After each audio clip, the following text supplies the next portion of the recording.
Hello friends, स्वागत है आपका हमारे यूट्यूब चैनल स्टडी लाइव पर।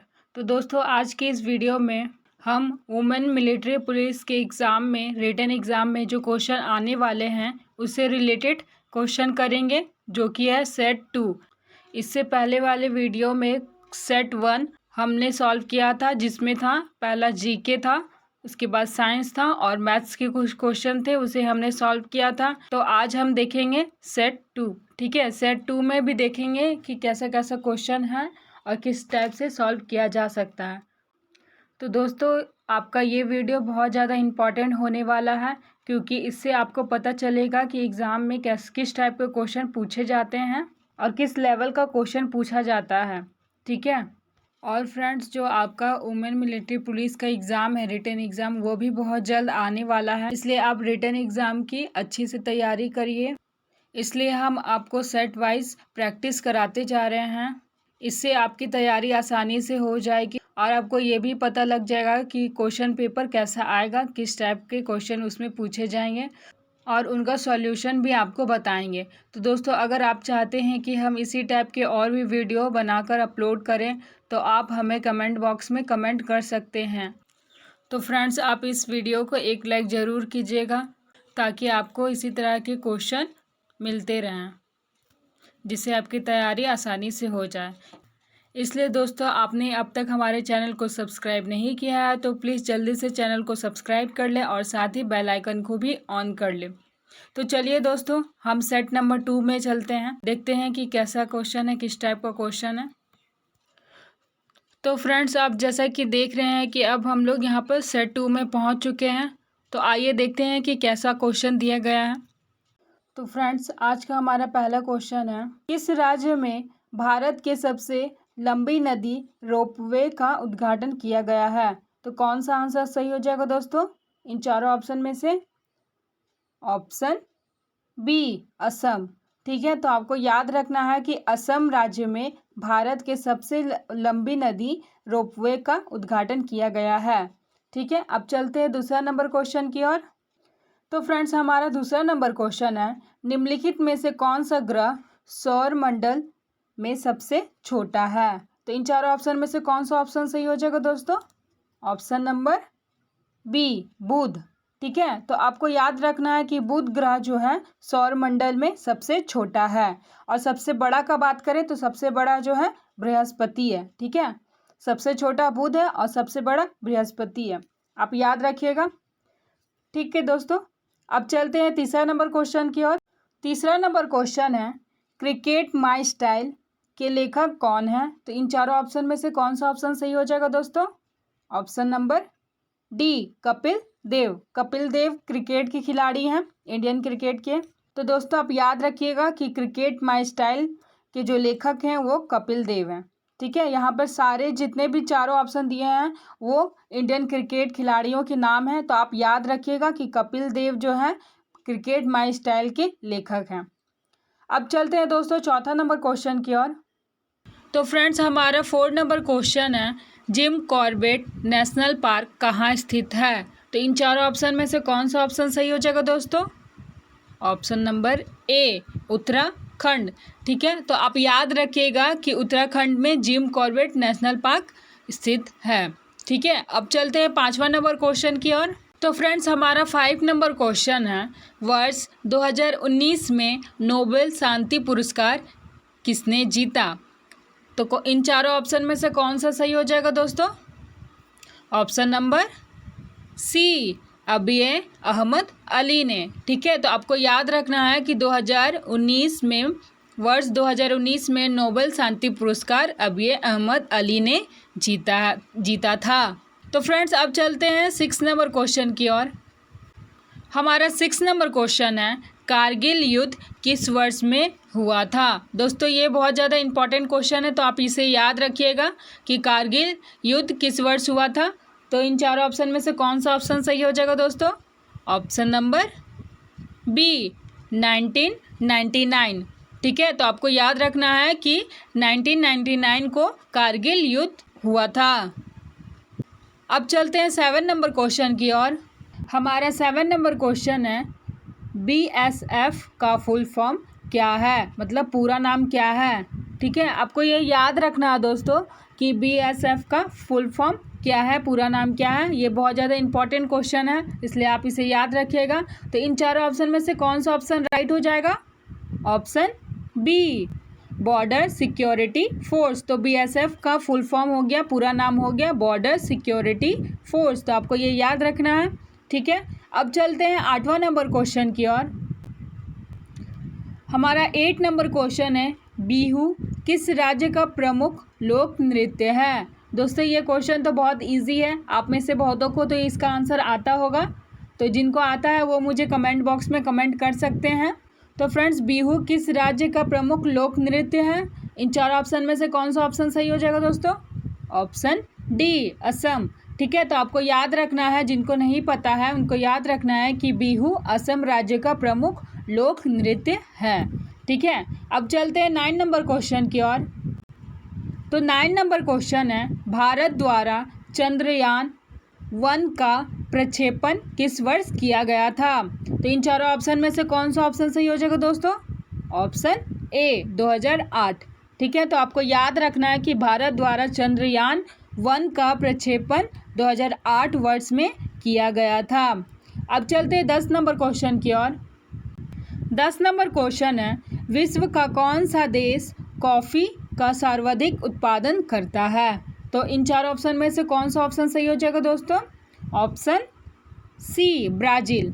ठीक है, तो आपको याद रखना है, विश्व का ब्राज़ील देश ऐसा है जो कॉफ़ी का सर्वाधिक उत्पादन करता है, मतलब ज़्यादा उत्पादन करता है। ठीक है, अब चलते हैं 11 नंबर क्वेश्चन की ओर।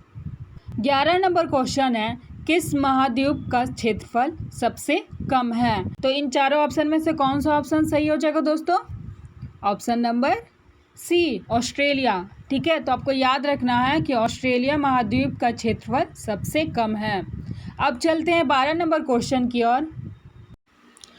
तो 12 नंबर क्वेश्चन है, विश्व पृथ्वी दिवस किस दिन मनाया जाता है? तो दोस्तों ये जो क्वेश्चन है विश्व पृथ्वी दिवस वाला क्वेश्चन, आपको मेरे दिवस वाले वीडियो में सारे दिवस से जितने भी रिलेटेड है सारे क्वेश्चन उस वीडियो में मिलेंगे। तो अगर जिन्होंने वो वीडियो देखा होगा उनको इनका आंसर पता होगा कि विश्व पृथ्वी दिवस कब मनाया जाता है। ठीक है, अगर जिन्होंने नहीं देखा है तो जल्दी से जाकर देख लें, क्योंकि जितने भी दिवस होते हैं उन्हीं को उस वीडियो में शामिल किया गया है, मतलब सारे दिवस के बारे में बताया गया है। तो आप जल्दी से जाकर देख लें। ठीक है, तो दोस्तों ये जो 12 नंबर क्वेश्चन है विश्व पृथ्वी दिवस, तो वो किस दिन मनाया जाता है? तो इन चारों ऑप्शन में से कौन सा ऑप्शन सही हो जाएगा? ऑप्शन नंबर बी, 22 अप्रैल। ठीक है, तो आपको याद रखना है कि विश्व पृथ्वी दिवस 22 अप्रैल को मनाया जाता है। अब चलते हैं 13 नंबर क्वेश्चन की ओर। तो दोस्तों 13 नंबर क्वेश्चन है, राष्ट्रीय रक्षा एकेडमी कहाँ स्थित है? तो इन चारों ऑप्शन में से कौन सा ऑप्शन सही हो जाएगा? ऑप्शन ए, पुणे में। ठीक है, तो आपको याद रखना है कि राष्ट्रीय रक्षा एकेडमी जो है पुणे में स्थित है। अब चलते हैं 14 नंबर क्वेश्चन की ओर। 14 नंबर क्वेश्चन है, भारत के संविधान का जनक किसे कहा जाता है? तो इन चारों ऑप्शन में से कौन सा ऑप्शन सही हो जाएगा दोस्तों? Option A, BR Ambedkar. ठीक है, तो BR अम्बेडकर को भारत के संविधान का जनक कहा जाता है। दोस्तों ये जो संविधान वाला क्वेश्चन है वो भी आपको मेरे संविधान वाले वीडियो में मिल जाएगा। जितने भी संविधान से रिलेटेड क्वेश्चन है आपको उस वीडियो में मिल जाएगा। जिन्होंने देखा है उनको इस क्वेश्चन का आंसर पता होगा, जिन्होंने नहीं देखा जल्दी से जाकर देख लीजिए। ठीक है, क्योंकि आपके संविधान वाले दिवस वाले ये सब वीडियो मैंने पहले ही अपलोड करके रखा है, जिससे आपको आसानी होगी। ठीक है, पहले जाके वो याद कर लीजिए, उसके बाद जब सेट आएगा तो उसमें आपको बहुत सारे क्वेश्चन उसी से रिलेटेड मिलने वाले हैं। ठीक है, तो जीके, साइंस, रीजनिंग ये सब अच्छे से वीडियो देख लीजिए और याद कर लीजिए। ठीक है, अब चलते हैं 15 नंबर क्वेश्चन की ओर।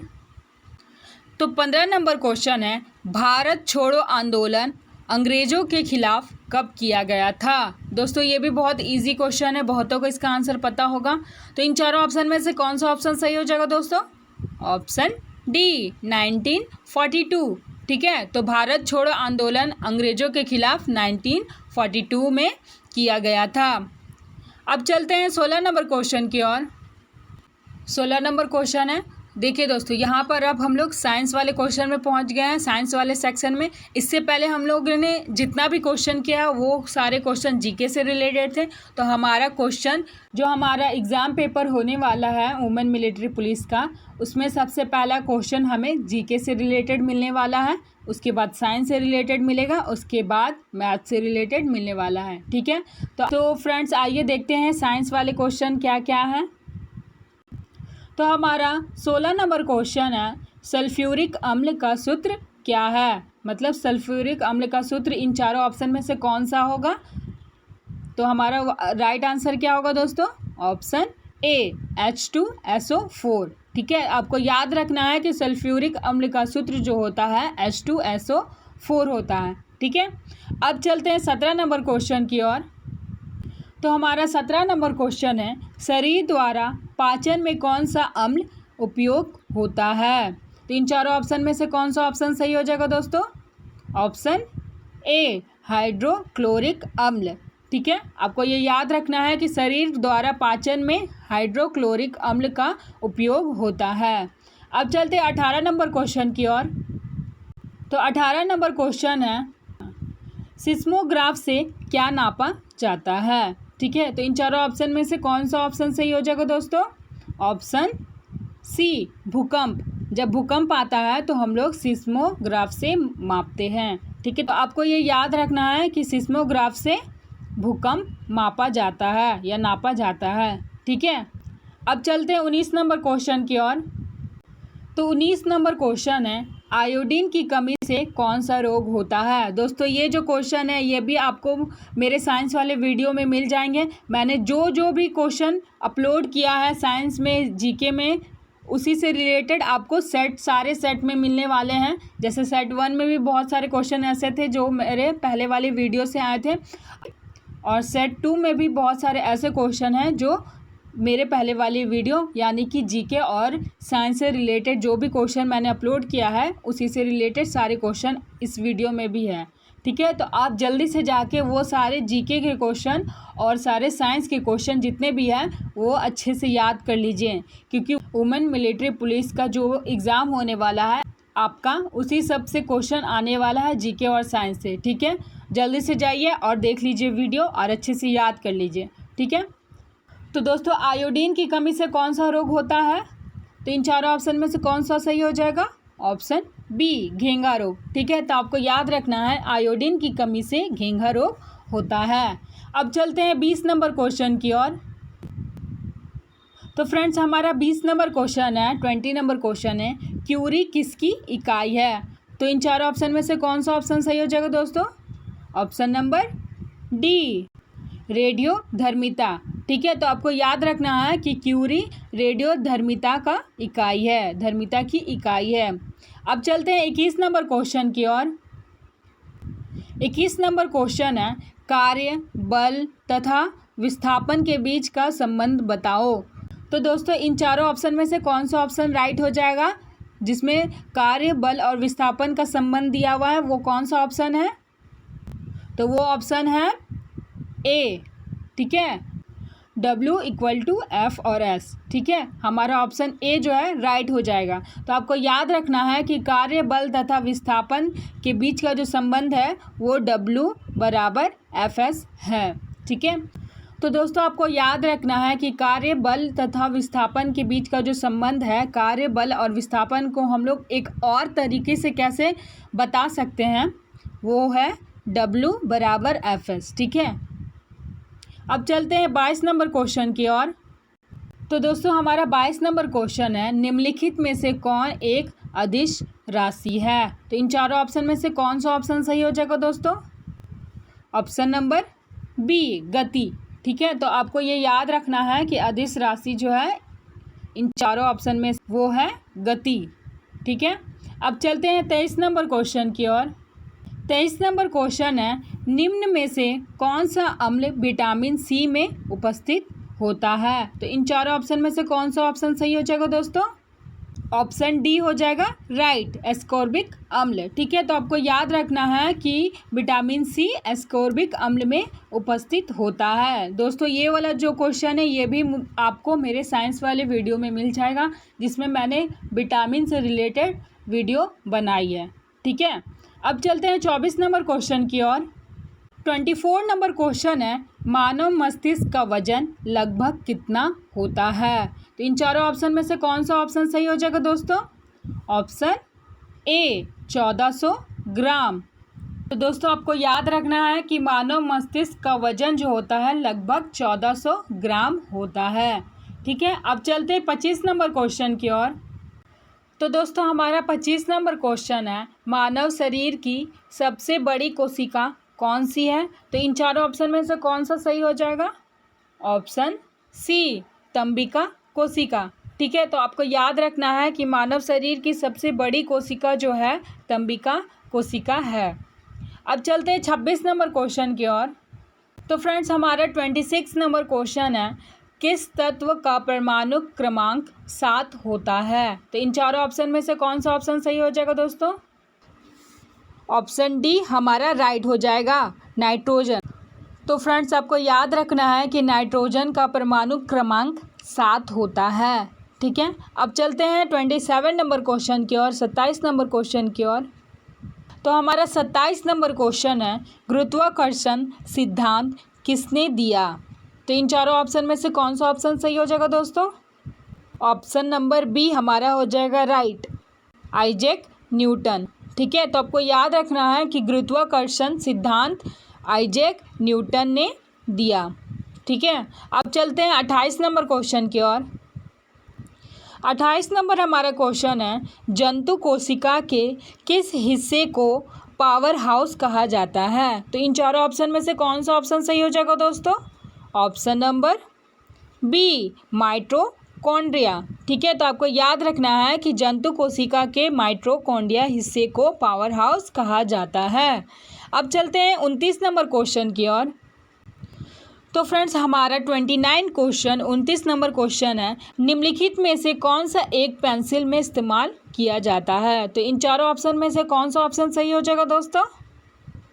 ऑप्शन बी हो जाएगा हमारा राइट, ग्रेफाइट। ठीक है, तो आपको याद रखना है पेंसिल में ग्रेफाइट का इस्तेमाल किया जाता है। अब चलते हैं 30 नंबर क्वेश्चन की ओर। तो फ्रेंड्स हमारा 30 नंबर क्वेश्चन है, 30 नंबर क्वेश्चन है, मनुष्य के शरीर में पाचन की क्रिया कौन से भाग में होता है? तो इन चारों ऑप्शन में से कौन सा ऑप्शन सही हो जाएगा दोस्तों? ऑप्शन ए हो जाएगा हमारा राइट, छोटी आंत। ठीक है, तो आपको याद रखना है कि मनुष्य के शरीर में पाचन की क्रिया छोटी आंत में होता है। दोस्तों ये क्वेश्चन भी आपको मेरे साइंस वाले वीडियो में मिल जाएगा। आप यहाँ देख रहे हैं कि मैंने जो पहले अपलोड किया है साइंस और जीके वाले वीडियो, उससे बहुत सारे क्वेश्चन आपको इस वीडियो में देखने को मिल रहे हैं। इसलिए आप जल्दी से जाइए और वो सारे क्वेश्चन जल्दी से याद कर लीजिए, ताकि आप जब ये सेट देखें तो आपको बहुत सारे क्वेश्चनों का आंसर पहले से ही पता रहे। ठीक है, अब चलते हैं 31 नंबर क्वेश्चन की ओर। 31 नंबर क्वेश्चन है, लाफिंग गैस का रासायनिक नाम क्या है? तो इन चारों ऑप्शन में से कौन सा ऑप्शन सही हो जाएगा दोस्तों? तो हमारा ऑप्शन राइट हो जाएगा सी, नाइट्रस ऑक्साइड। ठीक है, तो आपको याद रखना है कि लाफिंग गैस का रासायनिक नाम नाइट्रस ऑक्साइड होता है।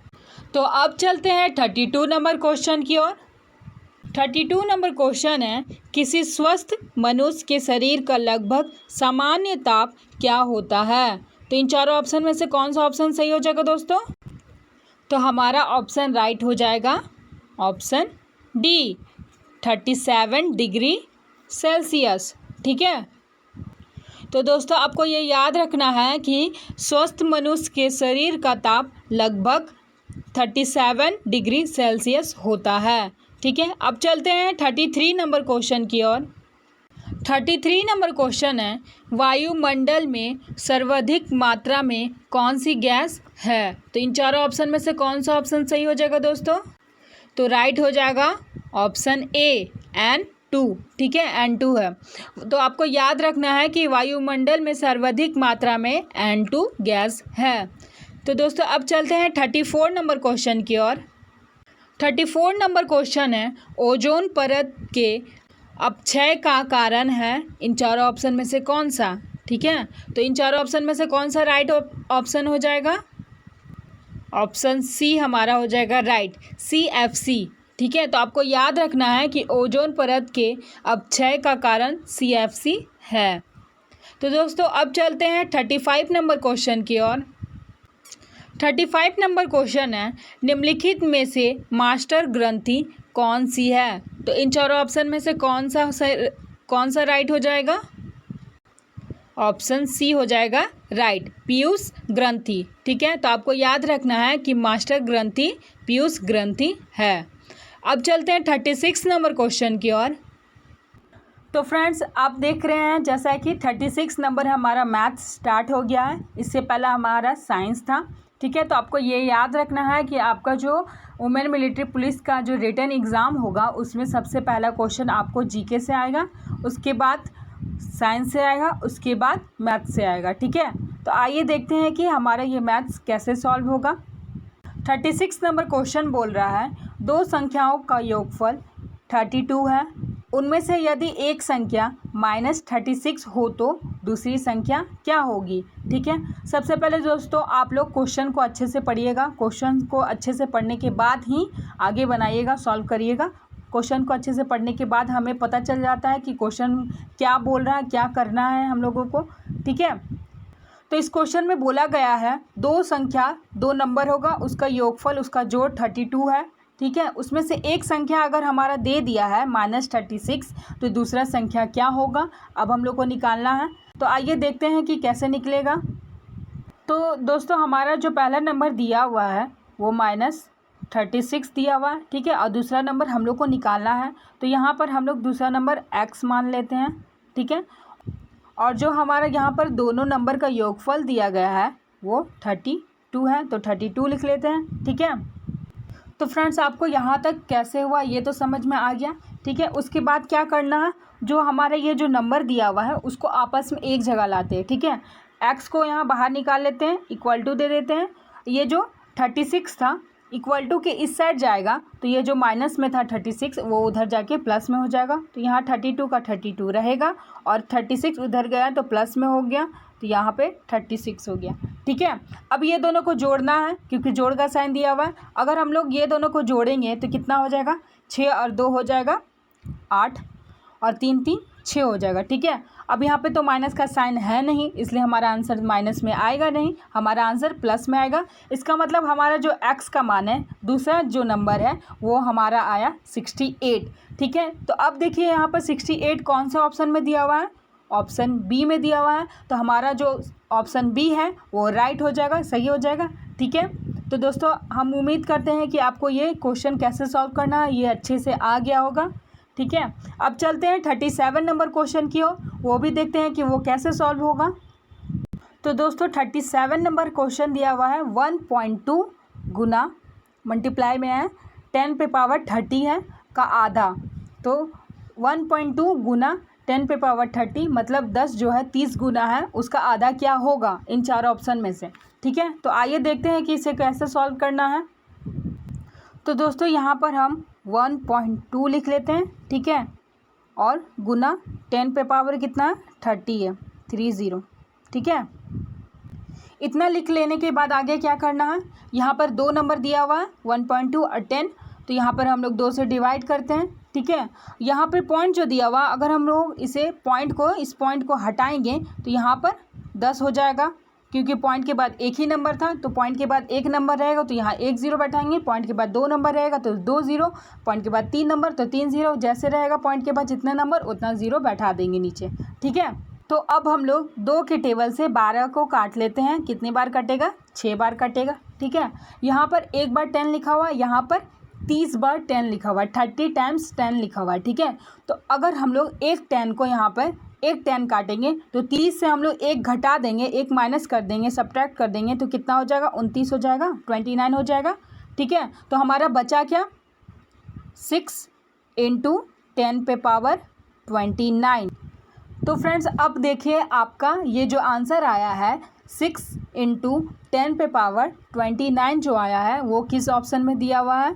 तो फ्रेंड्स आप देख रहे हैं कि हमारे ये जो ऑप्शन बी नंबर है इसमें हमारा दिया हुआ है 6 पॉइंट गुना 10 पे पावर 29। ठीक है, तो ये हमारा ऑप्शन सही हो जाएगा, ऑप्शन नंबर बी। अगर आप यहाँ पर ध्यान से देखिएगा तो 6 के बाद पॉइंट है, उसके बाद ही 0 है। ठीक है, तो पॉइंट के बाद 0 का वैल्यू होता नहीं है, इसलिए अगर आप चाहें तो इसे आप 6.0 इंटू 10 पे पावर 29 भी लिख सकते हैं या फिर ये भी लिख सकते हैं। ठीक है, दोनों आपका सेम ही आंसर होगा। तो हमारा ऑप्शन नंबर जो बी है वो हो जाएगा राइट, 6.0 इंटू 10 पे पावर 29। ठीक है, तो फ्रेंड्स हम उम्मीद करते हैं कि आपको ये क्वेश्चन किस तरह से सॉल्व करना है वो पता चल गया होगा। अगर आपके एग्ज़ाम में इस टाइप के क्वेश्चन कुछ भी आएंगे तो आप आसानी से इसे सॉल्व कर लीजिएगा। ठीक है, अब चलते हैं 38 नंबर क्वेश्चन की ओर। यहाँ पर 38 नंबर क्वेश्चन बोला गया है, यदि एक त्रिभुज B बराबर A गुना B है तथा A पॉइंट B बराबर A प्लस B है तो 3 त्रिभुज 4 पॉइंट 7 त्रिभुज 9 का मान ज्ञात कीजिए। ठीक है, तो आइए देखते हैं कि किस तरह से सॉल्व किया जा सकता है इसे। दोस्तों अगर आप ध्यान से देखिएगा तो यहाँ पर जो A त्रिभुज B दिया हुआ है उसका मान क्या है, A गुना B है। इसका मतलब जो ये त्रिभुज दिया गया है उसका मान गुना है। ठीक है, गुना है। उसी तरह से यहाँ पर A पॉइंट B दिया गया है, उसका मान क्या दिया हुआ, A प्लस B दिया हुआ। इसका मतलब ये जो पॉइंट दिया हुआ है उसका वैल्यू क्या है, प्लस है। ठीक है, अगर आपको ये ध्यान से दिख रहा है तो ये क्वेश्चन बहुत ईजी तरह से बनने वाला है। ठीक है, तो किस तरह से ईजी से बनेगा आइए देखते हैं। यहाँ पर अगर आप देख रहे हैं 3 त्रिभुज 4 दिया हुआ है। ठीक है, तो यहाँ पे हम लोग 3 लिखते हैं। त्रिभुज यहाँ भी दिया हुआ था तो त्रिभुज की जगह यहाँ पे क्या दिया हुआ, गुना, तो हम लोग भी यहाँ पे गुना कर देंगे। ठीक है, उसके बाद 4 दिया हुआ तो 4 कर दे रहे हैं। ठीक है, ये ब्रैकेट में तो ब्रैकेट कर दे रहे हैं। उसके बाद यहाँ पर पॉइंट दिया हुआ है। अब ध्यान से देखिए यहाँ पे पॉइंट दिया गया है और यहाँ पर जब पॉइंट दिया गया था तो उसका वैल्यू क्या था, ऐड था, जोड़ था। तो यहाँ पे हम लोग ऐड दे देंगे, ऐड कर देंगे, जोड़ का साइन दे देंगे। उसके बाद ब्रैकेट के अंदर क्या है, 7 है और त्रिभुज है और 9 है तो 7 का 7 लिख देंगे। ठीक है, और त्रिभुज का क्या लिखाएगा, त्रिभुज का गुना हो जाएगा। त्रिभुज की जगह यहाँ गुना था तो गुना हो जाएगा। उसके बाद 9 है तो 9 लिख दे रहे हैं। ठीक है, तो दोस्तों आप इसको गुना करिए, 3 को 4 से गुना करिए, उसके बाद 7 को 9 से गुना करिए। ठीक है, तो 3 और 4 को गुना करेंगे तो क्या आएगा, 12 आएगा, प्लस 7 को और 9 को आपस में गुना करेंगे तो कितना आएगा, 63 आएगा। आएगा ना, इधर 12 आया, इधर 63 आया। और दोस्तों यहाँ पर जोड़ का साइन है, जोड़ का साइन है ना, तो यहाँ भी हम लोग जोड़ दे दिए, जोड़ का साइन दे दिए। अब हम लोग को 12, 12 को और 63 को आपस में जोड़ना है। तो देखते हैं जोड़ने के बाद क्या आता है, 2 और 3 हो गया 5, 5 हो गया, 6 और 1 हो गया 7, मतलब हमारा आंसर क्या आ गया, 75। तो फ्रेंड्स अब देखिए कि हमारा ये जो 75 आंसर आया, अब वो देखिए कि किस ऑप्शन में दिया गया है 75। तो हमारा ऑप्शन जो सी है उसमें 75 दिया गया, इसका मतलब हमारा जो ऑप्शन सी नंबर है वो राइट हो जाएगा। ठीक है, तो दोस्तों हम उम्मीद करते हैं कि आप इस क्वेश्चन को भी समझ गए होंगे अच्छी तरह से। अगर आपके एग्ज़ाम में इस तरह के क्वेश्चन आएंगे तो आप बड़ी आसानी से इसे सॉल्व कर लीजिएगा। ठीक है, अब चलते हैं क्वेश्चन नंबर 39 की तरफ, देखते हैं कि 39 नंबर क्वेश्चन कैसे सॉल्व होगा। तो दोस्तों 39 नंबर क्वेश्चन बोला गया है, यहाँ पर देखिए -3 डिवाइडेड बाय 8 है, गुना में है -7 डिवाइड बाय 13, वो ब्रैकेट में है। ठीक है, अब इसे कैसे सॉल्व करना है आइए देखिए। यहाँ पर -3 लिखा हुआ है, डिवाइड बाय 8 लिखा हुआ है, गुना में है, -7 है और 13, इसको ब्रैकेट से बाहर निकाल दिए हम लोग। ठीक है दोस्तों, अब आपको समझ में आ गया होगा कि इसको करना क्या है। तो आइए देखिए क्या करना है। यहाँ पर डायरेक्ट मल्टीप्लाई में है, गुना में है, तो इसे हम लोग डायरेक्ट गुना कर देते हैं। ठीक है, 7 का टेबल 3 बार पढ़ते या 3 का टेबल 7 बार पढ़ते सेम ही आएगा, 21 आया। ठीक है, 21 आया, लेकिन ये प्लस में रहेगा। कैसे रहेगा, क्योंकि यहाँ भी माइनस दिया हुआ है, यहाँ भी माइनस दिया हुआ है, तो माइनस माइनस मिलकर क्या हो गया, प्लस हो गया। तो हमारा आंसर भी क्या आएगा, किस में आएगा, हमारा आंसर प्लस में आएगा। तो ये 21 जो आया हमारा आंसर वो प्लस में रहेगा। ठीक है, अब ये जो हमारा यहाँ पर 8 और 13 है, तो अब हम लोग को इसको भी मल्टीप्लाई करना है, ठीक है। तो 8 का टेबल 13 बार पढ़िए या 13 का टेबल 8 बार पढ़ लीजिए। कितना हो जाएगा दोस्तों? 13 का टेबल 8 बार पढ़ेंगे तो आएगा हमारा 104, ठीक है। ये भी प्लस में होगा। तो अब देखिए कि 21 और 104 किस ऑप्शन में दिया गया है? ऑप्शन नंबर डी में 21 और डिवाइड बाय 104 दिया हुआ है। दोस्तों आप देख रहे हैं कि ऑप्शन नंबर सी में भी दिया हुआ है 21 डिवाइड बाय 104, लेकिन ये माइनस में दिया गया है, ठीक है। तो आपको माइनस को ध्यान नहीं देना है, क्योंकि माइनस माइनस मिलके यहाँ प्लस हो गया, इसलिए हमारा आंसर भी प्लस में आएगा, ठीक है। तो हमारा आंसर हो गया ऑप्शन डी। तो दोस्तों हम उम्मीद करते हैं कि आप इस प्रश्न को भी कैसे सॉल्व करना है समझ गए होंगे अच्छी तरह से। अगर आपके एग्ज़ाम में इस टाइप के कुछ भी क्वेश्चन आएंगे, कोई भी क्वेश्चन आएंगे, आप बड़ी आसानी से इसे सॉल्व कर लीजिएगा, ठीक है। अब चलते हैं 40 नंबर क्वेश्चन की ओर। तो दोस्तों हमारा 40 नंबर क्वेश्चन है, 30 डिग्री दिया हुआ है यहाँ पे, ठीक है। 30 डिग्री दिया हुआ है, उसका पूरक कोण क्या है वो बताना है। तो दोस्तों आपको बता दें कि समकोण या फिर पूरक कोण, समकोण और पूरक कोण दोनों सेम है। तो समकोण या फिर पूरक कोण 90 डिग्री का होता है, ठीक है, और समपूरक कोण 180 डिग्री का होता है। तो हम लोग को यहाँ पर क्या निकालना है? पूरक कोण निकालना। पूरक कोण मीन्स 90 डिग्री, 90 डिग्री निकालना यहाँ पर। तो दोस्तों आप यहाँ पर देख सकते हैं कि यहाँ पे 30 डिग्री दिया हुआ और हम लोग को क्या निकालना है? 90 डिग्री। तो हम लोग 30 डिग्री में कितना जोड़ेंगे या फिर घटाएंगे, जो भी कुछ भी करेंगे, जो हमारा आंसर 90 डिग्री आ जाएगा, ठीक है। टोटल हम लोग को 90 डिग्री लाना है, उसमें से एक हिस्सा आपका 30 डिग्री दे दिया गया है, दूसरा हिस्सा आपको क्या लाना है, क्या आएगा आपका। आइए देखते हैं कि कैसे बनेगा। तो दोस्तों जैसे कि आप क्वेश्चन नंबर पहला वाला मैथ्स का पहला क्वेश्चन बनाए थे, उसी तरह से बनेगा ये भी क्वेश्चन। जैसा कि आप मान लीजिए यहाँ पर हमारा पहला नंबर दिया हुआ है 30 डिग्री, ठीक है। दूसरा नंबर हम लोग को निकालना है, क्योंकि 30 में हम लोग कुछ जोड़ेंगे, उसी के बाद ही ना हम लोग का 90 आएगा। तो दूसरा नंबर हम लोग को निकालना है और हम लोग को आंसर पता है कि 90 ही लाना है। तो हमारे यहाँ 30 डिग्री हो गया। उसके बाद प्लस का साइन देते हैं और दूसरे नंबर को हम लोग एक्स मान लेते हैं, ठीक है। और हम लोग को आंसर कितना लाना है? 90 डिग्री लाना। तो 90 डिग्री लिख लेते हैं, ठीक है। उसके बाद यहाँ पर जो एक्स दिया हुआ है उस एक्स को यहाँ लिख लीजिए, और जो नंबर दिया हुआ है उस नंबर को एक जगह लिख लेते हैं, ठीक है। एक्स के बाद बराबर 90 डिग्री, और यहाँ पर जो 30 दिया हुआ है वो प्लस में दिया हुआ है। 30 के आगे कोई भी साइन नहीं है, इसका मतलब ये प्लस में है। अगर माइनस का साइन रहता तो हम लोग माइनस मानते इसको। ये प्लस में है तो इक्वल टू के इस साइड आएगा, 90 की तरफ आएगा, तो वो माइनस में हो जाएगा।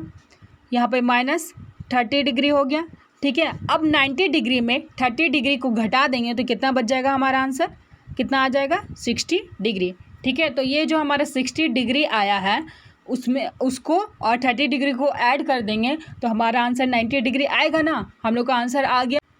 इसका मतलब अभी जो हम लोग ये सॉल्व किए वो हमारा राइट हो गया, क्योंकि हमारा आंसर जो 90 डिग्री लाना था हम लोग को वो आ चुका है। तो दोस्तों हमारा आंसर क्या आ गया? 60 डिग्री आ गया, ठीक है। पहला नंबर हमारा दिया हुआ था 30 डिग्री, हम लोग को दूसरा नंबर लाना था 60 डिग्री, तो हमारा दूसरा नंबर आ गया 60 डिग्री।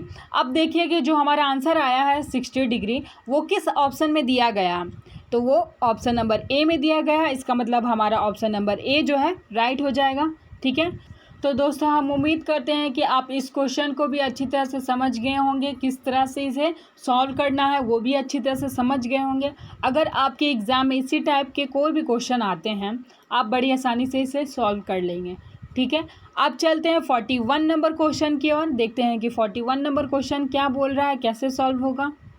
तो दोस्तों यहाँ पर 41 नंबर क्वेश्चन बोल रहा है 144, 140 और 160 का महत्तम समापवर्तीय ज्ञात कीजिए, ठीक है। यहाँ पे समापवर्तीय ज्ञात करना है, इसका मतलब HCF ज्ञात करना है। HCF आप यहाँ पर इंग्लिश क्वेश्चन में देख रहे हैं, यहाँ पर इंग्लिश में भी क्वेश्चन दिया हुआ है, तो यहाँ पर HCF दिया गया है, ठीक है। तो दोस्तों आपको HCF निकालने आता होगा। आइए देखते हैं, अगर जिसे आता है HCF निकालने उनके लिए इजी क्वेश्चन है, बड़ी आसानी से बन जाएगा। जिनको नहीं आता आइए देखिए कैसे निकाला जाता है HCF। अब यहाँ पर हम लोग HCF निकालना, दोस्तों जब यहाँ पर HCF बोलेगा, महत्तम निकालने बोलेगा, तो हम लोग यहाँ पर अलग अलग करेंगे। ठीक है, अलग अलग करेंगे। और जब बोला जाएगा यहाँ पे लघुत्तम निकालिए, एलसीएम निकालिए, तो यहाँ पर हम लोग को सबको तीनों को एक साथ करना होगा। ठीक है, ये डिफरेंस है, आप याद रखिएगा। जब एलसीएम बोलेगा तो तीनों को एक साथ करेंगे, और जब एचसीएफ बोलेगा तो तीनों को अलग अलग करेंगे। ठीक है, आइए देखते हैं अब इसे कैसे सॉल्व करना है, क्योंकि इसमें तो एचसीएफ बोला है तो हम लोग को इसमें अलग अलग करना होगा। ठीक है, तो दोस्तों सबसे पहले यहाँ पर हम लोग 144 लिख लेते हैं। ठीक है, हम लोग को यहाँ पर इसका एचसीएफ निकालना है। तो अब देखते हैं कि 144 जो है किसके टेबल से कट जाएगा। पहले छोटा सा लगाना है, तो 2 के टेबल से पहले लगा देते हैं। ठीक है, 2 के टेबल से लगा तो ये 7 बार और ये 2 बार आया। ठीक है, अब 2 के टेबल से फिर से लगेगा तो फिर से लगाएंगे, जितने बार लगेगा 2 के टेबल से उतने बार लगाएंगे। ये कितने बार लगेगा, 36 बार। उसके बाद ये 2 के टेबल से लगेगा कितने बार, 18 बार। फिर ये 2 के टेबल से कितने बार लगेगा, 9 बार। उसके बाद ये 3 के टेबल से कितने बार लगेगा, 3 बार। ठीक है, इतना आ गया। तो दोस्तों हम लोग यहाँ पर 144 का तो एचसीएफ निकालिए। इसके बाद क्या दिया गया, 104 का दिया गया, तो 104 का निकालेंगे एचसीएफ। 2 बार ये भी लग जाएगा, 5 बार, ये 2 बार। अभी भी ये 2 के टेबल से लग जाएगा, कितने बार लगेगा, 26 बार लगेगा। 26 भी अभी 2 के टेबल से लग जाएगा, कितने बार लगेगा, 13 बार लग जाएगा। 13 तो अब किसी के टेबल में नहीं आता, तो 13 का 13 छोड़ देते हैं। उसके बाद क्या दिया गया है, 160 दिया गया, तो 160 को भी 2 से लग सकता है, तो 2 से लगा देते हैं। 8 बार, ये 0 बार, फिर 2 से लगेगा 40 बार, फिर ये 2 से लगेगा 20 बार, फिर ये 2 से लगेगा 10 बार, फिर ये 2 से लगेगा 5 बार। 5 जो बचा, 5 तो सिर्फ अपने टेबल में आएगा, तो उसे हम लोग कर भी सकते हैं, नहीं भी लास्ट में तो 1 ही आएगा, और लास्ट में ये 5 ही बचेगा, इसलिए अब इसे छोड़ देते हैं। ठीक है, अब यहाँ पर देखिए कि एचसीएफ का आंसर कैसे निकलेगा। यहाँ पर देखिए जो यहाँ पर बाहर साइड में जो निकला हुआ है, ये पूरा बाहर साइड में, ये सारा पूरा जो बाहर साइड में निकला हुआ है, उसमें कौन कौन कॉमन है, तीनों में सेम क्या दिया गया है, तीनों में कॉमन कौन कौन सा है। देखिए यहाँ पर, यहाँ भी 2 है, यहाँ भी 2 है, यहाँ भी 2 है, तो एक 2 तो बन गया। ठीक है, उसके बाद गुना करना है। उसके बाद यहाँ भी 2 है, यहाँ भी 2 है, यहाँ भी 2 है, तो 2 बन गया, 2 बार हम लोग 2 लिख लिए। अब तीसरा देखते हैं, यहाँ भी 2 है, यहाँ भी 2 है, यहाँ भी 2 है, तो यहाँ पर 3 बार 2 बन गया। ठीक है, यहाँ पर देखिए 2 है, यहाँ पे 13 है, यहाँ पे 2 है, तो यहाँ पे 13 आ रहा है, तीनों में तो कॉमन नहीं आ रहा ना, इसकी वजह से हम लोग यहाँ पे सिर्फ 3 बार 2 जो लिखा हुआ उसी को कॉमन मान के लेंगे। ठीक है, तो 3 बार 2 हम लोग यहाँ लिख लिए। अब तीनों को गुना कर देते हैं। गुना कैसे करना है, पहले 2 का टेबल 2 बार पढ़िए, 2 2 जा 4 हो गया, और 4 जो आया उसका टेबल अब 2 बार पढ़ना, 4 2 जा 8, तो यहाँ पर जो हमारा आंसर आएगा वो 8 है। ठीक है, ये हमारा आंसर आ गया 8। तो दोस्तों हमारा जो आंसर आया था 8। अब देखिए कि वो आंसर किस ऑप्शन में दिया गया है, तो वो ऑप्शन सी है। सी ऑप्शन में 8 दिया गया है, इसका मतलब हमारा ऑप्शन सी जो है राइट हो जाएगा। ठीक है, तो दोस्तों हम उम्मीद करते हैं कि आप इस प्रश्न को भी अच्छी तरह से समझ गए होंगे किस तरह से बनाना है। जो आपकी एग्ज़ाम होने वाली है वुमेन मिलिट्री पुलिस वाले रिटन एग्ज़ाम, उसमें अगर आपके इस टाइप के क्वेश्चन पूछे जाएंगे तो आप आसानी से बना लीजिएगा। ठीक है, तो फ्रेंड्स अब चलते हैं 42 नंबर क्वेश्चन की ओर। तो दोस्तों हमारा 42 नंबर जो क्वेश्चन है वो है, यदि 2 वृत्तों की परिधियाँ 4:5 के अनुपात में है तो उनकी त्रिज्या में क्या अनुपात होगा। तो हम लोगों को वृत्त की त्रिज्या का अनुपात निकालना हो। ठीक है, तो उसको निकालने के लिए कैसे सॉल्व किया जाएगा, आइए देखिए कैसे सॉल्व किया जाएगा। तो फ्रेंड्स चलिए देखते हैं कि ये क्वेश्चन किस तरह से सॉल्व होगा। तो फ्रेंड्स यहाँ पर सबसे पहले क्या बोला गया है, 2 वृत्त हैं। ठीक है, यहाँ पर 2 वृत्त हैं, इसमें 2 वृत्त बोला गया था तो हम लोग 2 वृत्त बना लिए हैं। और यहाँ पर वृत्त की परिधि का फॉर्मूला क्या होता है, 2 पाई r, ये वृत्त की परिधि का फॉर्मूला होता है। ठीक है, यहाँ पर 2 वृत्त हैं तो 2 वृत्त की परिधि का फॉर्मूला लिखना होगा 2 पाई r, ये एक हो गया, दूसरा हो गया 2 पाई r। ठीक है, ये हो गया दूसरा। और दोस्तों हमारा जो अनुपात में दिया हुआ था क्वेश्चन वो कैसा अनुपात में दिया था? 4:5, मतलब 4:5 में दिया हुआ था क्वेश्चन, ठीक है। वृत्त की परिधि 4:5 में था। तो यहाँ पर वृत्त की जो परिधि है, पहला में 4 था और दूसरा में 5, ठीक है। अब इसको हम लोग काटेंगे, कैसे काटेंगे? 2 के टेबल से इसको काटेंगे 2 बार। 2 2 ज़ा 4 होता है ना, इसलिए 2 के टेबल से 4 को काट दिए 2 बार। अब यहाँ 2 और 5 तो कटेगा नहीं, क्योंकि 2 के टेबल में तो 5 आता नहीं है। इसलिए अब हम लोग क्या लिखेंगे? हम लोग को त्रिज्या निकालना है। तो r हो गया त्रिज्या बराबर, फिर उसके बाद 2/पाई हो जाएगा, ठीक है। और इसमें क्या बचा? त्रिज्या हम लोग को निकालना है, त्रिज्या का अनुपात निकालना है। तो r हो गया हमारा त्रिज्या, अब बचा क्या? 5/2 और पाई, ठीक है। तो दोस्तों आपको यहाँ तक समझ में आ चुका होगा। इस क्वेश्चन में 2 वृत्त बोला गया था, तो हम लोगों ने यहाँ पे 2 वृत्त बनाया, ठीक है। वृत्त की परिधियाँ कितना दिया हुआ था? 4:5, ठीक है। और वृत्त की परिधि का फॉर्मूला क्या होता है? 2πr, ठीक है। यहाँ पर 2 वृत्त दिया गया था, तो हम लोग को 2 बार वृत्त की परिधि का फॉर्मूला लगाना होगा। पहला ये हो गया, दूसरा ये हो गया, ठीक है। यहाँ पर 2πr लगा है, और यहाँ पे जो पहला वाला वृत्त था उसका परिधि कितना दिया हुआ था? 4, ठीक है। 4:5 में था ना, तो 4 पहला दिया हुआ था, दूसरा का 5 दिया हुआ था, 5 दिया हुआ था, ठीक है। तो दोनों वृत्त में हम लोग 2πr लगा दिए। वृत्त की परिधियाँ था 4:5, तो 4:5 हम लोगों ने यहाँ लिख दिया, ठीक है। अब हम लोग को यहाँ पे काटना होगा, तो 2 के टेबल से यहाँ पर काटें 4 को 2 बार। यहाँ पर 2 के टेबल में 5 आता नहीं है, इसलिए हम लोगों ने नहीं काटा, ठीक है। अब यहाँ बचा क्या? हम लोग को तो r निकालना है, r मीन्स त्रिज्या, ठीक है। त्रिज्या को r से डिनोट करते हैं ना, तो त्रिज्या हो गया यहाँ r। और उसके बाद बचा कितना? 2 और ये पाई, तो 2/पाई हो गया। अब यहाँ पर बचा क्या? 5 और /2 पाई, ठीक है। तो फ्रेंड्स आपको यहाँ तक अच्छे से समझ में आ गया होगा। तो फ्रेंड्स अब चलते हैं इसके आगे कैसे बनेगा वो देखते हैं, ठीक है। तो फ्रेंड्स अब इसके बाद क्या निकालना है? हम लोगों को वृत्त का त्रिज्या निकालना, ठीक है, वो भी अनुपात में। तो यहाँ पर पहले अनुपात लिख लेते हैं। तो फ्रेंड्स हम लोगों ने यहाँ पर अनुपात लिख लिया है। उसके बाद हम लोग का बचा क्या था? पहले वृत्त में 2π बचा था, उसके सेकंड वृत्त में क्या बचा था? 5/2 ठीक है। यहाँ पर बचा था पहले वाले वृत्त में 2/पाई, और उसके बाद दूसरे वृत्त में क्या बचा था? 5/2 पाई, ठीक है, ये बचा हुआ था। तो दोस्तों अब इसके बाद हम लोगों को क्या करना होगा? इसे मल्टीप्लाई में कन्वर्ट करना होगा, ठीक है। अभी ये डिवाइड में है, अभी हम लोग को मल्टीप्लाई में करना, उसको हम लोग को डायरेक्ट ऐसे लिख लेना है 2/पाई, ठीक है। अब यहाँ मल्टीप्लाई का साइन देना, मल्टीप्लाई में अभी हम लोग को कन्वर्ट करना। जो ये वाला नीचे वाला पोर्शन है 5/2 पाई, उसको हम लोग को मल्टीप्लाई में कन्वर्ट करना है, ये डिवाइड में। तो जब मल्टीप्लाई में कन्वर्ट करते हैं तो ये अपोजिट हो जाता है, ठीक है। नीचे वाला ऊपर चला जाता है, ऊपर वाला नीचे आ जाता है। तो 2 पाई ऊपर चला जाएगा और 5 जो है वो नीचे आ जाएगा, ठीक है। अब हम लोग यहाँ पर काटेंगे, कैसे काटेंगे? पाई को पाई से काट देते हैं, ठीक है। अब तो कटेगा नहीं, क्योंकि कोना कोनी ही कटेगा और सामने सामने जो है मल्टीप्लाई हो जाएगा। तो यहाँ पर सिर्फ पाई है और नीचे 5 है, तो 5 के टेबल में तो 2 नहीं आता, ना ही 2 के टेबल में 5 आता है, तो ये तो नहीं कटेगा, इसलिए अब डायरेक्ट मल्टीप्लाई कर दीजिए। मल्टीप्लाई करने पर क्या आएगा?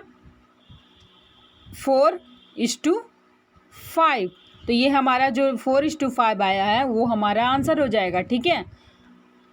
तो फ्रेंड्स आप याद रखिएगा कि आपका आंसर 4:5 आया है, ठीक है। तो अब चलते हैं क्वेश्चन के पास। तो फ्रेंड्स आपका आंसर क्या आया था? 4:5, ये हम आपका आंसर आया था, हमारा आंसर आया था, ठीक है। अब देखिए कि जो हमारा 4:5 आंसर आया है वो किस ऑप्शन में दिया गया है, तो वो ऑप्शन नंबर ए में दिया गया। इसका मतलब हमारा ऑप्शन नंबर ए राइट हो जाएगा, ठीक है। तो दोस्तों हम उम्मीद करते हैं कि आप इस प्रश्न को भी समझ गए होंगे कि किस तरह से बनाना है। अगर आपके एग्ज़ाम में इस टाइप के कोई भी क्वेश्चन आएंगे तो आप इसे बड़ी आसानी से बना लीजिएगा, ठीक है। अब चलते हैं 43 नंबर क्वेश्चन की ओर, देखते हैं कि 43 नंबर क्वेश्चन कैसे सॉल्व होगा। तो दोस्तों हमारा 43 नंबर क्वेश्चन है, यदि किसी संख्या का 200% 200% 90 है तो उस संख्या का 80% मतलब 80% कितना होगा? तो इन चारों ऑप्शन में से कौन सा ऑप्शन राइट हो जाएगा, ये बताने के लिए पहले हम लोगों को सॉल्व करना होगा इसको, ठीक है, तो आइए सॉल्व करते हैं। तो फ्रेंड्स यहाँ पर क्या बोला गया है, 200% का 90 है। ठीक है, यहाँ पर किसी संख्या का 200% 90 है। ठीक है, तो 1% 1% कितना हो जाएगा, 90 डिवाइड बाय 200 हो जाएगा ना।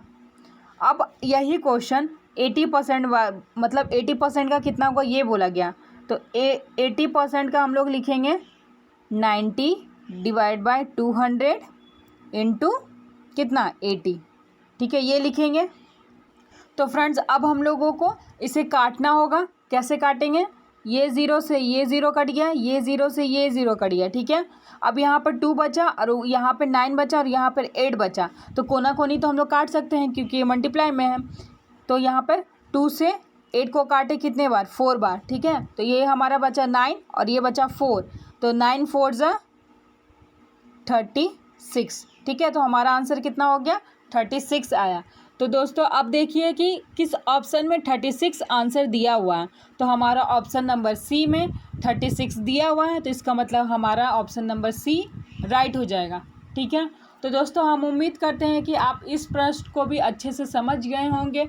अगर आपके एग्ज़ाम में, रिटन एग्ज़ाम में इस टाइप के कोई भी क्वेश्चन आएंगे, आप उसे बड़ी आसानी से बना लीजिएगा। ठीक है, अब चलते हैं 44 नंबर क्वेश्चन की ओर, देखते हैं कि 44 नंबर क्वेश्चन कैसे सॉल्व होगा। तो हमारा 44 नंबर क्वेश्चन है, 2 मेज़ों का मूल्य उतना ही है जितना कि 4 कुर्सियों का। यदि एक मेज़ का मूल्य 250 रुपये है तो एक कुर्सी का मूल्य बताइए। तो दोस्तों अब इस क्वेश्चन को कैसे सॉल्व करना है आइए देखते हैं। यहाँ पर बोला गया है 2 मेज़ का जो दाम है, जो मूल्य है वो 4 कुर्सियों का है। ठीक है, वो 4 कुर्सियों के बराबर है। तो एक मेज़ का मूल्य कितना हो जाएगा, 4 को 2 से डिवाइड कर देंगे तो आएगा 2। ठीक है, 2 मतलब यहाँ पर एक मेज है और यहाँ पर 2 कुर्सी है, तो एक मेज और 2 कुर्सी का मूल्य भी सेम होगा। और फ्रेंड्स हम लोग को क्या निकालना है, कुर्सी का, एक कुर्सी का मूल्य निकालना है। ठीक है, तो यहाँ पर कुर्सी आ गया, ये मेज था और ये हमारा कुर्सी है।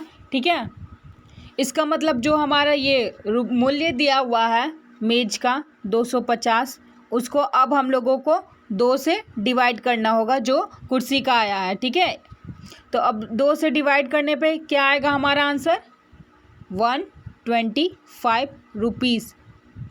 इसका मतलब एक मेज का दाम 250 है, मतलब एक मेज का मूल्य 250 रुपये है, तो एक कुर्सी का मूल्य 125 रुपये है। ठीक है, तो फ्रेंड्स ये जो हमारा 125 रुपीज़ आया 125, वो किस ऑप्शन में दिया गया है। ठीक है, आइए देखते हैं कि किस ऑप्शन में दिया गया है। तो ऑप्शन बी में 125 रुपीज़ दिया गया है, 125 रुपया दिया गया है, तो हमारा ऑप्शन नंबर बी राइट हो जाएगा। ठीक है, तो दोस्तों हम उम्मीद करते हैं कि आप इस प्रश्न को भी कैसे सॉल्व करना है आप अच्छी तरह से समझ गए होंगे। अगर आपके एग्ज़ाम में इस टाइप के कोई भी क्वेश्चन आएंगे तो आप इसे बड़ी आसानी से सॉल्व कर लीजिएगा। ठीक है दोस्तों, अगर आपको ये वीडियो पसंद आ रही है तो प्लीज़ चैनल को सब्सक्राइब और वीडियो को लाइक ज़रूर करिएगा और मुझे कमेंट भी करिएगा कि आपको किस टॉपिक में वीडियो चाहिए। आप ज़्यादा से ज़्यादा कमेंट करो और बताओ कि आपको किस टॉपिक में वीडियो चाहिए, क्योंकि आपका जो वुमेन मिलिट्री पुलिस का एग्ज़ाम है वो बहुत जल्द होने वाला है। उसके लिए आपको बहुत अच्छी तरह से तैयारी करनी होगी, इसलिए आप मुझे कमेंट करिए और बताइए कि आपको किस टॉपिक पे वीडियो चाहिए। साइंस की वीडियो चाहिए, जीके की वीडियो चाहिए, मैथ की वीडियो चाहिए या रीजनिंग की वीडियो चाहिए, मैं आपको वीडियो प्रोवाइड करवाऊँगी। ठीक है, आप मुझे ज़्यादा से ज़्यादा कमेंट करिए और बताइए कि आपको किस टॉपिक में वीडियो चाहिए। तो फ्रेंड्स अब चलते हैं 45 नंबर क्वेश्चन की ओर। तो दोस्तों ये हमारा 45 नंबर क्वेश्चन है जो है cos theta divide by sin theta equal to question mark. तो ये जो क्वेश्चन मार्क दिया गया है उसका आंसर हम लोग को निकालना है कि cos theta divide by sin theta का मान क्या होगा।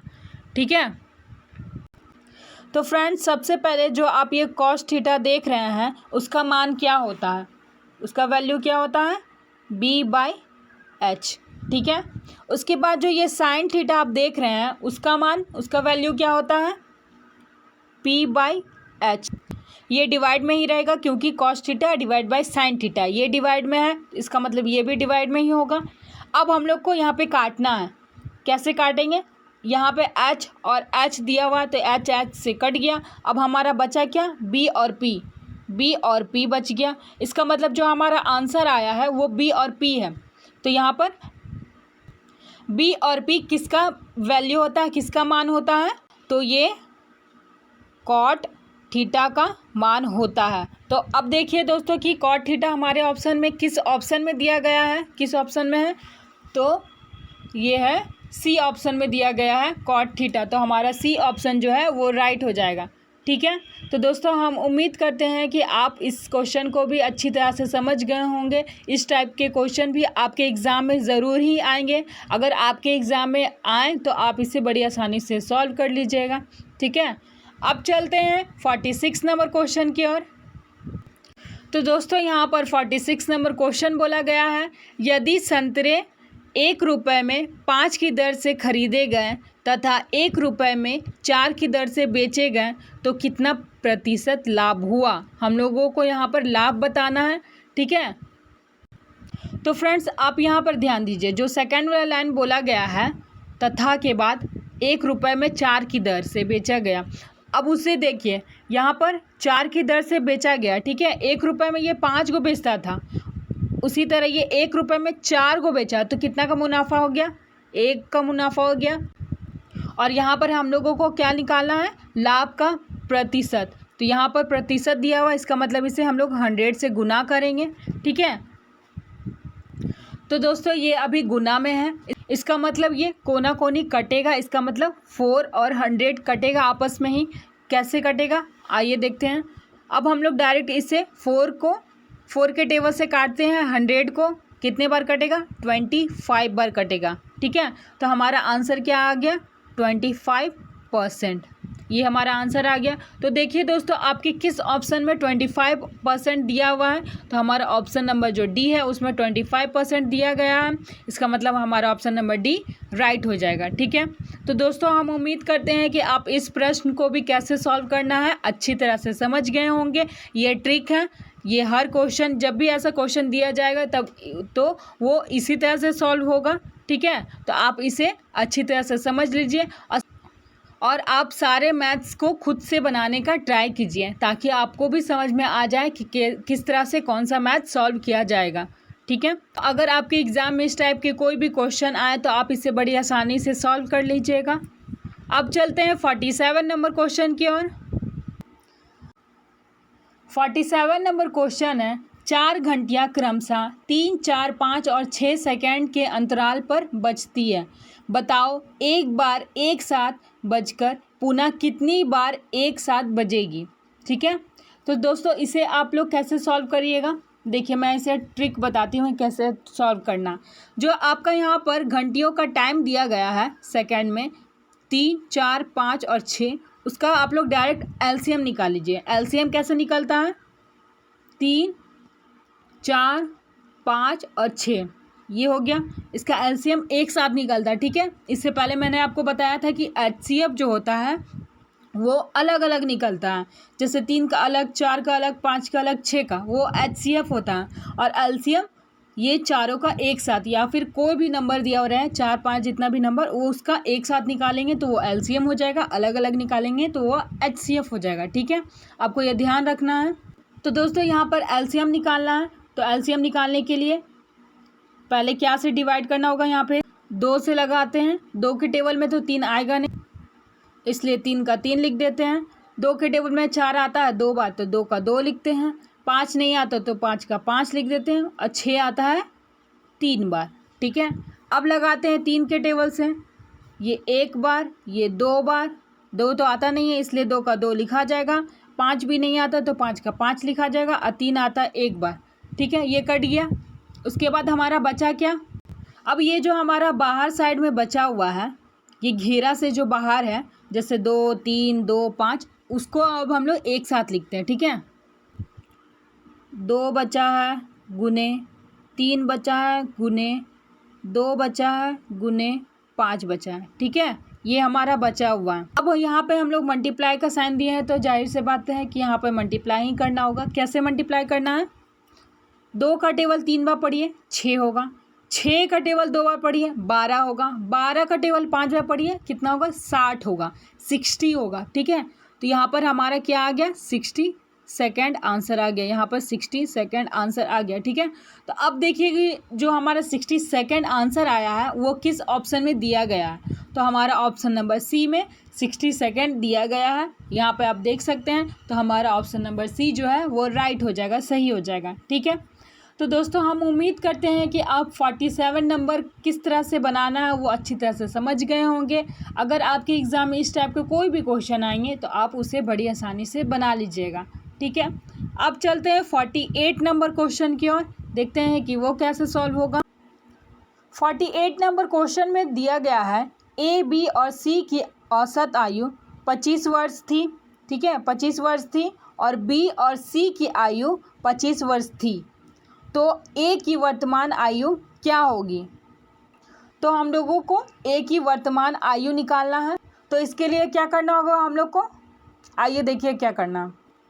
सबसे पहले यहाँ पर नंबर लिख लेते हैं हम लोग, ठीक है, ये नंबर हो गया, ये नंबर हो गया। यहाँ पर हम लोग एवरेज लिख लेते हैं, ठीक है, और यहाँ पर हम लोग सम लिख लेते हैं। यहाँ पर हो गया नंबर, एवरेज और सम, ये हो गया, ठीक है। यहाँ पर कितने लोगों का बात किया गया है? ए, बी और सी, मतलब 3 है, 3 लोग मतलब 3 नंबर, ठीक है। एवरेज उसका क्या है? औसत क्या है? 25 वर्ष, तो यहाँ पर 25 है। और फ्रेंड्स सम निकालने के लिए क्या करना होता है? तो 3 और 25 को आपस में गुना करना होता है, ठीक है। नंबर और एवरेज को गुना करके हम लोग सम निकालते हैं। तो 25 का टेबल 3 बार पढ़ेंगे, 25 का टेबल 3 बार पढ़ेंगे तो कितना हो जाएगा दोस्तों? 75, 75 हो जाएगा, ठीक है। फिर उसके बाद क्या करना है दोस्तों? यहाँ पर क्या बोला है? बी और सी का जो आयु है वो 25 वर्ष थी, ठीक है। बी और सी दोनों को मिला के कितना नंबर हो गया? 2 नंबर हो गया। कितना आयु है? 25 है, ठीक है। तो सम निकालने के लिए क्या करना होगा? दोनों को गुना करना होगा आपस में। तो 25 का टेबल 2 बार पढ़ लेंगे तो कितना हो जाएगा दोस्तों? 50 हो जाएगा, ठीक है। फ्रेंड्स हम लोग यहाँ पर तीनों का जो औसत आयु दिया हुआ था उसका सम निकाल लिए, ठीक है। यहाँ पर जो 2 ए, बी और सी 2 लोग का दिया हुआ था उसका यहाँ पर हम लोग सम निकाल लिए। उसके बाद खाली यहाँ पर 2 नंबर का निकाल लिए, 2 लोगों का निकाल लिए, तो तीसरा का बच गया। तो तीसरा का निकालने के लिए हम लोगों को क्या करना होगा? 75 में 50 माइनस करना होगा। तो हम लोग 75 में 50 माइनस करेंगे तो कितना बच जाएगा दोस्तों? 25, 25 बच जाएगा। इसका मतलब हम लोगों का क्या आ गया आंसर? 25 वर्ष। इसका मतलब ए की जो वर्तमान आयु है वो है 25 वर्ष। अब देखिए जो हम लोगों का 25 वर्ष आया है वो किस ऑप्शन में दिया गया है? तो वो ऑप्शन नंबर बी में दिया गया है। इसका मतलब हमारा ऑप्शन नंबर बी जो है वो राइट हो जाएगा, सही हो जाएगा, ठीक है। तो दोस्तों हम उम्मीद करते हैं कि आप 48 नंबर क्वेश्चन भी अच्छी तरह से समझ गए होंगे, किस तरह से इसे सॉल्व करना है वो भी समझ गए होंगे। अगर आपके एग्ज़ाम में इस टाइप के कोई भी क्वेश्चन आएंगे तो आप इसी तरह से सॉल्व करिएगा, ठीक है, आपसे बड़ी आसानी से सॉल्व हो जाएगा। तो दोस्तों अब चलते हैं 49 क्वेश्चन नंबर की ओर। 49 नंबर क्वेश्चन बोला गया है 1/3, 1/3, 2/9, 5/6 तथा 4/27 का लघुत्तम समापवर्त्य ज्ञात कीजिए। तो दोस्तों जब भी इस तरह के क्वेश्चन बोला जाएगा, यहाँ पर लघुत्तम बोला गया है, इसका मतलब क्या हो गया? LCM, यहाँ LCM बोला गया है, ठीक है। तो आप लोग यहाँ पे LCM कैसे निकालिएगा? ऊपर में जो दिया गया है ना 1, 2, 5, 4 उसका LCM निकालिए, और जो नीचे में दिया गया है उसका HCF निकालिए, ठीक है। उसके बाद आपका आंसर हो जाएगा। और आप ये ध्यान में रखिएगा कि आपका जो LCM होता है वो बड़ा होता है और जो आपका HCF आता है आंसर वो छोटा होता है, ठीक है, आप ये ध्यान रखिएगा। तो फ्रेंड्स यहाँ पर क्या बोला गया है? 1/3, 2/9, 5/6, 4/27 ये क्वेश्चन है, ठीक है। अब इसका आप लोगों को पहले वाला क्या निकालना है? LCM, ठीक है, LCM निकालना है। और दूसरे वाला का क्या निकालना है, HCF नीचे वाला का। आप याद रखिएगा, इस टाइप के क्वेश्चन आएंगे तो आपको इसी तरह से सॉल्व करना है। तो दोस्तों LCM निकालना है, इसका मतलब आपको ये 3 को जो है 1 का तो वैल्यू होगा नहीं मल्टीप्लाई करने पे, ठीक है, कोई नंबर से 1 को मल्टीप्लाई करने पे वही नंबर आता है। तो आप यहाँ पर आपस में इसको मल्टीप्लाई कर दीजिए, ठीक है। अगर मल्टीप्लाई नहीं करना, आपको LCM निकालना है तो जल्दी से LCM निकाल लेते हैं। 2, 5, 4 दिया गया है तो यहाँ पे LCM निकालना है, इसका मतलब एक साथ करना होगा। तो LCM निकालेंगे 2 के टेबल से लगाएंगे तो इसे ये 1 बार, ये 5 बार, ये 2 बार, ठीक है। तो हमारा आंसर क्या आ गया, 5, 2 और 2। ये जो बाहर निकला हुआ है उसको आपस में मल्टीप्लाई कर देते हैं, ठीक है। 2 का टेबल 5 बार पढ़ेंगे तो 10 हो जाएगा, 10 का टेबल 2 बार पढ़ेंगे तो 20 हो जाएगा, ठीक है। इसका मतलब जो हमारा ऊपर वाला है 2, 5 और 4, उसका आंसर हो गया 20, ठीक है। तो हम लोग यहाँ पर पहले ऊपर में 20 लिख लेते हैं। अब हम लोग को नीचे वाला लाना है, इसका मतलब HCF निकालना होगा। तो 3 को अलग से करेंगे, 4, 9 को अलग से करेंगे, 6 को अलग से करेंगे, 7 को अलग से करेंगे तो बहुत लंबा प्रोसेस हो जाएगा। तो इसे शॉर्ट ट्रिक में कैसे बनाना है, तो एक ऐसा नंबर सोचिए, एक ऐसा नंबर जिसके टेबल में 3 भी आता हो, 9 भी आता हो, 6 भी आता हो और 27 भी आता हो। तो वो कौन सा नंबर है, वो है 3, ठीक है। 3 के टेबल में 1 बार 3 आएगा, 3 के टेबल में 3 बार 9 आएगा, 3 के टेबल में 2 बार 6 आएगा और 3 के टेबल में 9 बार 27 आएगा ना। इसका मतलब ये 3 से सबको डिवाइड हो जा रहा है, ये चारों 3 से डिवाइड हो जा रहा है। इसका मतलब हमारा जो आंसर आएगा वो 20 डिवाइड बाय 3 आएगा। तो अब देखिए जो हमारा 20 डिवाइड बाय 3 आया है वो किस ऑप्शन में दिया गया है, तो वो ऑप्शन नंबर ए में दिया गया है। इसका मतलब हमारा ऑप्शन नंबर ए जो है वो राइट हो जाएगा, ठीक है। तो दोस्तों हम उम्मीद करते हैं कि आप इस प्रश्न को कैसे सॉल्व करना है आप अच्छी तरह से समझ गए होंगे। अगर आपके एग्ज़ाम में इस टाइप के कोई भी क्वेश्चन आएंगे तो आप उसे बड़ी आसानी से सॉल्व कर लीजिएगा, ठीक है। अब चलते हैं 50 नंबर क्वेश्चन की ओर, जो कि हमारा लास्ट क्वेश्चन नंबर है। तो दोस्तों हमारा ये जो 50 नंबर क्वेश्चन है वो फार्मूला बेस्ड है, ठीक है। फार्मूला अगर आपको याद होगा तो तुरंत बन जाएगा और राइट भी होगा आपका। ये देखिए यहाँ पर कौन सा फार्मूला बोला गया है, यहाँ पर बोला गया है a + b का होल क्यूब है, तो उसका फार्मूला क्या होगा। यहाँ पर 2 स्टेप दिया गया है, आगे का स्टेप आपको भरना है, ठीक है। यहाँ पर दिया गया है a³ और b³, a³ + b³, उसके बाद का क्या होगा वो आगे आपको बताना है। तो फ्रेंड्स इन चारों ऑप्शन में से आपका कौन सा ऑप्शन राइट हो जाएगा, तो आपका ऑप्शन होगा right option D, 3ab plus bracket में a + b, ठीक है। ये आपका ऑप्शन जो है वो यहाँ पर फिल हो जाएगा, भरा जाएगा। तो दोस्तों आपको इस टाइप के जितने भी फॉर्मूले हैं वो आपको अच्छी तरह से याद रखनी होगी, ताकि आपके एग्ज़ाम में इस तरह के क्वेश्चन आए, इस तरह से फार्मूला बेस्ड क्वेश्चन आए तो आप उसे आसानी से सॉल्व कर लें, ठीक है। तो फ्रेंड्स आज की ये वीडियो यहीं पर समाप्त होती है। अगर आपको इस सेट की मतलब सेट नंबर 2 की PDF चाहिए तो आपको इस वीडियो के डिस्क्रिप्शन में मिल जाएगी, तो आप उस लिंक से सेट नंबर 2 को डाउनलोड कर सकते हो, ठीक है। लेकिन आपको उस सेट में सिर्फ क्वेश्चन मिलेगा, आपको आंसर इस वीडियो के माध्यम से ही पता चलेगा। तो आप इस वीडियो को पूरे अंत तक देखिएगा ताकि आपको अच्छे से समझ में आ जाए।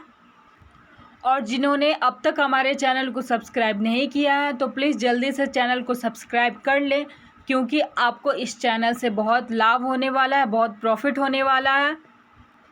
आपके सभी प्रकार के एग्ज़ामों की तैयारी इस चैनल के द्वारा आपको कराई जाएगी, इसलिए आप चैनल को जल्दी से सब्सक्राइब कर लें और साथ ही बेल आइकन को भी ऑन कर लें, ताकि जितने भी वीडियो अपलोड हो उसकी नोटिफिकेशन आप तक जल्द से जल्द पहुंच जाए। और फ्रेंड्स आपको अगर ये वीडियो अच्छी लगी हो, आपके लिए हेल्पफुल हो, तो आप इसे एक लाइक ज़रूर करना, साथ ही इसे ज़्यादा से ज़्यादा शेयर करना अपने फ्रेंड्स के साथ, अपने स्टडी ग्रुप्स में ज़्यादा से ज़्यादा इसे शेयर करना। तो दोस्तों अब मिलते हैं आपसे अगले वीडियो में। वीडियो देखने के लिए धन्यवाद।